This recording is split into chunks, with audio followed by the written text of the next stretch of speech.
Hello, I'm Jackie Lockie, your financial planning maestro. This series of podcasts is aimed at financial planning professionals and also those who are looking to enter the financial planning profession. We will be talking during the podcast about all things Certified Financial Planner certification related, talking to other CFPs around the world, and also we will be dropping in on some new entrants who've just entered the financial planning profession, and we'll be checking up along the way on a regular basis with them to see how they're getting on. I hope you enjoy today's podcast. Hello and welcome. I'm Jackie Lockie, your financial planning maestro. And this is a very special series of podcasts, the Expert Series, because I am joined by an ex-CFP case study assessor, and that is Chris Wicks. Hello, Chris. Hi, Jackie. In our series of podcasts, we have probably, how many case studies have we marked over the years together? 1,000 each, maybe more than that? Many. So I think between us, we have just about seen virtually every iteration, wriggle out of technical error, all sorts of different things from the number of years that we have been assessing level 6 plans as it was back in the day, but obviously level 7 with the CISI case study assessment now. So we are going to chat through some of offering our best tips and sharing our thinking around specific areas to help you if you are thinking of embarking on the process to gain your CFP. Now, these series of podcasts are going to concentrate specifically on the level 7 case study. So we're assuming that if you are a CII chartered financial planner, that you have done the online professional assessment bridge called the Principles and Practice of Financial Planning. If you are not CII chartered financial planner, then you will have to do the CISI Advanced Financial Planning Level 6 exam before embarking on the Level 7. But for our expert series of podcasts, we are going to concentrate on the Level 7, and we're going to kick off by looking at some of the basics right through to giving you lots of tips along the way. So, Chris, I think you've got some questions and we've got lots to discuss today. I think the first area we're going to look at is the preparation approach. So really, what are your best tips to get prepared before you receive your case study and how to approach it? Okay, so the first thing to remember is that you've got a 10-week window, haven't you, to from when you get your case study to the date which you must submit it for your financial plan for assessment. So we've got lots of tips to share with you. The first thing to remember is the pass mark. There is an overall pass mark of 65%, but also for each of the individual learning outcomes, you have to get a minimum of 51% in each of them. So you can't get 100% in one and 0 in the other, or 2% in one and 100% in another and pass overall. You've got to be consistently at 51% or more across the board. And the next thing to think about from your own personal development is to make sure that you have sufficient technical knowledge. So if you've done the level 6 exam or you're a chartered financial planner with a CII already, then you should have enough technical knowledge. But one of the areas that I find most people fall down on is estate planning, and particularly doing IHT calculations for unmarried couples or for perhaps siblings who are cohabiting together. And many people seem to think that unmarried couples are treated as married couples, and also where gifts are involved as well. It can get quite complicated, can't it? Certainly can do. And I think that where you can get some of the best tips for making sure you prepare adequately is from the actual examiner's standards. Because most people, I think, fail to read these, which explains why a lot of people don't actually pass, at least the first time round. Yeah. It shows you in the examiner's standards exactly what they're looking for. And so if you look at that before you actually kick off with any brushing up of knowledge, it will show you the areas where you need to make sure you're up to scratch. So, yeah. And I'd recommend that you do any of that before you actually pay your money and get the case study, because the clock has started as soon as you received it. Yes. And those assessment criteria, they're in a document called a candidate guidance, and that is on the CISI website. And I'll put a link to that in the show notes. So once you've listened to the rest of the podcast, you can scan down to the bottom, and I'll put some links in there for everybody who's listening. One of the other things that I find that people need to brush up on is their Excel spreadsheet skills. Not just the basics of how to add up, subtract, and do some of the basics with Excel, but also using things like if statements and nested if statements. So a nested if statement, for those of you who are kind of pulling a face whilst listening to us now, is where you have two if statements put together. So you might say, if something is bigger than that, then do something else. But if it's smaller than that, then do something different. And that's what a nested if statement is. And the good news is that YouTube is full of videos that explain in very simple terms how to do all of these things. And again, it's best not to approach the case study where you haven't yet learned how to do these things. It's best to honestly spend a bit of time making sure you're happy that you know what you're doing with it and practicing it a bit before you actually embark on the case study. Yeah, and that's a really good point, isn't it? You don't want somebody to be learning something new and trying to apply it at the same time, because you become unstuck pretty quickly, don't you? And I mean, dare I say it, but your study material does in fact contain detailed instructions as well on all the things you need to do as well, which is extremely useful, and people really should make use of it. Yeah, and people do, really benefit from it. That's one of the things for those people who listen regularly to our podcast. Lots of people who have passed their CFP and become a CFP professional over the last 18 months or so. It's about 120 people we've helped get through that now. And without a shadow of a doubt, every single person, whether they're paying themselves or whether their employer is paying, they've all said to me that, they just couldn't have done it without it, because what was to be expected, what I asked them to do was completely different to what they were expecting to have to do. But one of the other things that certainly we have found, haven't we, with the training courses that we have been running, is this need to think critically. So just tell everybody who's listening what we mean by that. So I think the thing is that, when people do things, they often do them passively, don't they? So you can knock up a spreadsheet and generate lots of data.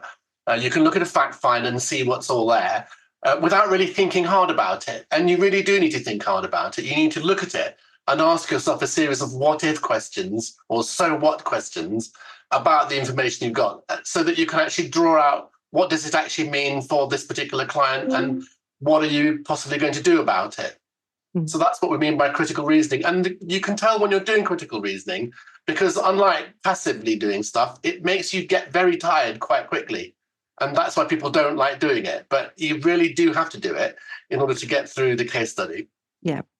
And it's, when you're going through the case study, it's quite an emotional roller coaster, isn't it? So actually training yourself to think critically, as you say, it's quite a tiring process, but also it's something you can start doing now. You can ask yourself with clients or with yourself, if you created your own fact find on yourself, well, why did you say that? What does it mean to you to say that? And when you're looking at the data, it's not just, oh, well, she pays £50,000 a year into her pension or whatever it is, but why are you doing it? What happens if I do something different? What are the long-term implications of taking a particular course of action? And also, what do things knock onto?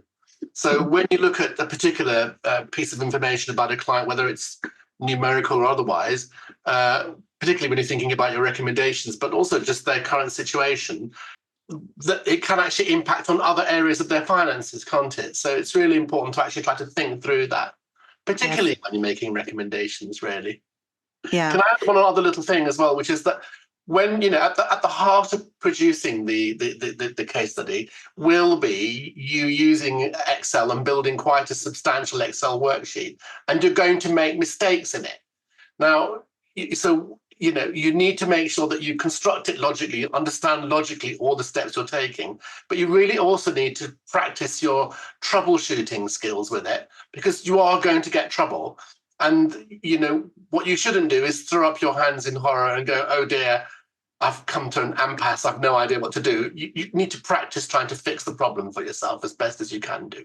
Yes. And actually, on the courses, that's the benefit of having, our group sessions and our drop-in sessions together, but also everybody who attends the courses have a series of one-to-ones as well. So, if you get in a mess, then, we can help you during these one-to-ones. But really, as we've been saying in the past, we want you to come to us with those ideas, with those thoughts. Well, this is my problem. This is how I want to fix it. And if you come with a problem with your Excel spreadsheets and you've been completing one of the courses that we run, then, one of the things that you were saying to everybody on the courses recently was, put my video of the formulae next to your spreadsheet of the formulae and then say to yourself, are those two identical? Because we've had a number of cases where people say, oh, yes, definitely. They are the same. There's a problem. And then when you put them next to each other, lo and behold, they are different. That's right. So accuracy is really important, and attention to detail are both extremely important in all these things. I don't know whether you can practice them. We all have different tendencies, don't we, really? Yeah. These are things that you have to really beef up on so that you can get a good outcome for yourself. Yeah. So let's talk about how long it takes to create a financial plan, because this is a huge piece of work, isn't it? I mean, it's a maximum of 60 pages of text. The CISI provides and dictates actually the font size and the paragraph spacing, not the margin sizing though, which is interesting. But broadly speaking, you've got 60 pages of text, and that includes pasting any spreadsheets in there as well. So the whole thing needs to be in a Word document, no more than 60 pages long by the assessment deadline, doesn't it? So how long does it take to put all of that together? Well, it's going to take between 150 and 200 hours or so. So quite a lot of time. And it means that your time management needs to be good, because you've obviously got a living to make at the same time. Only real way you're going to do it is to actually block off time in your diary for doing the work. And then having done that, actually honor the time you booked in your diary, because there's no point in blocking off time in your diary and then ignoring what you blocked off and cracking on doing other stuff, because you simply won't make the progress that you need to make with it. If you think about it, if we said 200 hours, you've got 10 weeks to add in an extra 200 hours of work. So, you are looking at, the 15 to 20 hours per week, every week for 10 weeks.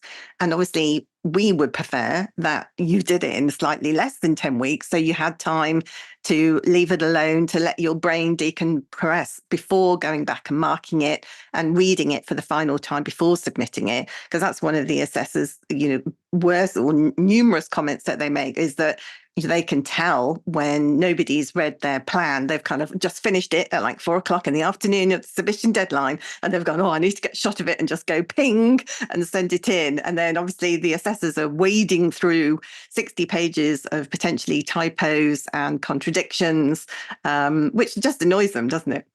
Well, I mean, examiners generally start with a well of goodwill. I mean, in effect, the candidates have got some credit in the bank when the examiner first looks at the assessment, and then that gets whittled away by successive mistakes and typos and not properly thought through and so on. It's actually a classic exam technique thing, isn't it, really? It's really important before you send in your work that you actually do read it and make sure it all makes sense, I was thinking further on, insofar as the time management, it's not enough just to block off blank periods of time. You need to break the job down into its component parts. So and you're going to we're going to go through it, but you're going to start off with your analysis, aka your spreadsheets, and they're going to cover different topics. So you should really try to break down the time you've allocated for particular jobs in a logical order, and make sure that you complete each task before you move on to the next task, and also focus only on the task that you're doing. And that way you'll progress in a logical order all the way through until you reach the end with your report beautifully written with a few days to spare, hopefully. That's the plan. Exactly. And one of the things that we normally come across is, people say to me quite a lot, how, what order do I need to tackle everything in? In section 17 of the fact find, the clients describe their order of priority for their particular objectives of that case study that you end up working on. And the one thing that I always impress on people is that that is not an indication or an instruction from the CISI to you, the planner or paraplanner, to create the plan in that order. You can create it in any order, can't you? Because you're doing the whole thing. That's right. I mean, the CISI does actually provide you with a template structure for the plan, doesn't it? Mm-hmm. Which has all the sort of key paragraph headings that you should be using. And honestly, I probably would stick to that. Remember that this is not machine marked, it's marked by a person. And so you need to make sure that you structure the whole thing logically in a way that they can follow it. Because if you don't do that, and if you waffle and ramble and go off on digressions and don't stick to the point, then the examiner may get lost in all of this. And even if you've actually covered the relevant points, they're simply not going to connect the dots enough to actually determine you've actually met the relevant standards. So do try to stick to a logical, structured order, and then you hopefully will be okay. Yes. And that logical structured order, the way that we normally recommend it in our courses, is to basically start off with a short-term objective first, then retirement, then protection, then estate planning. And obviously, that it's not compulsory that you do it that way, but particularly where it comes to the protection planning, it seems to be a tendency for many people to do the protection planning first. But of course, then the whole thing falls out of bed because you spend the money or you protect the client's existing income. And then as you work through the other scenarios, like retirement planning in particular is probably where it has the biggest impact, but school fees as well, you are spending money left, right and center and allocating it elsewhere, aren't you? So then all of those protection solutions that you've put in place at the very start of the plan are now all incorrect because they're not protecting the incomes and going in the right direction, are they? So I think that's absolutely right. So the whole process begins with analyze the data. You start with now, whether you're looking at retirement and what happens if you die now. So you do all that now, so you know what the current situation is, and then you go on and work out what you're going to do about any deficiencies you've identified. And I'd also add more broadly that you really need to do all of your analysis first before you even think about starting to write up the report. Don't start writing up the report before you've done the analysis. The report is fitted to your analysis and its conclusions, not the other way around, if you know what I mean. Yeah, absolutely. And in our second podcast, we are going to talk a bit more about the analysis and the approach to all of that. So, Chris, before we sign off for this particular episode, is there anything else that we need to make sure that we've told everybody? I think we broadly covered the key things, really. Don't know what we can say. It's prior preparation prevents poor performance, isn't it? So the prior preparation really is important, and you need to be thinking hard about what you're doing. Yeah, absolutely. Absolutely. Block out that time in your diary and get yourself organized. Don't do what some people who have managed to pass have done, and that is, go on a course, plan out whether you're going to get support, whether you're doing it yourself. If you attend a course, make sure that your diary is clear and you're fully present whilst on that course so that you don't have client meetings interrupting you and things like that. So you can 100% give that maximum effort and concentration to passing this assessment. And, we know that certainly on current stats, about 44% of people who attend one of our courses pass on their very first submission, with a total of 88% of people passing on either submission 1 or 2. So we know that if you give it your all, that the support that we can offer helps. But in any event, it is the time that's taken, those up to 200 hours, needs to be spread across however many submissions that you take in order to pass the level 7 assessment. So we hope that you have enjoyed our first in the series of our Experts Talk podcast. It's really interesting, isn't it, to listen to different people who have different experiences of gaining their certified financial planner certification, or maybe developing the financial planning profession at large. If you know anybody who you think might be interested in listening to any of these podcasts, then please do pass on our details. That's it for me. I hope you've enjoyed today's episode. See you again soon. Bye for now.